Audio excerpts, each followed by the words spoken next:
সুইজারল্যান্ডের সরকারের সহায়তায় উইন্ডরক ইন্টারন্যাশনালের বাস্তবায়নে এবং উন্নয়ন সংস্থার রূপান্তর ও রাইটস যশোরের সহযোগিতায় যশোরের আশ্বাস প্রকল্পের আওতায় মানব পাচার প্রতিরোধে সিএসও প্রতিনিধিদের নিয়ে লার্নিং শেয়ারিং সভা অনুষ্ঠিত হয়েছে। বিস্তারিত থাকছে শাওন হোসাইনের তথ্যচিত্রে।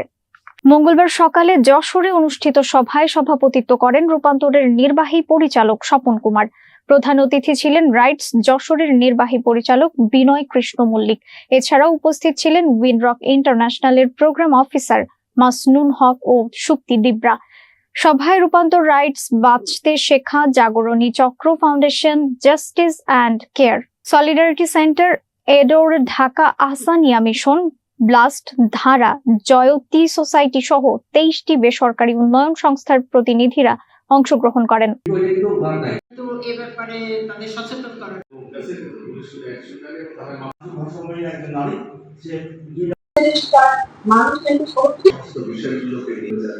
জাতীয় পর্যায়ে এগিয়ে যাওয়া যায় এবং এই অবস্থাটা পরিবর্তন করানো যায়, সেই জায়গাটায় আমরা কন্ট্রিবিউট করবার জন্য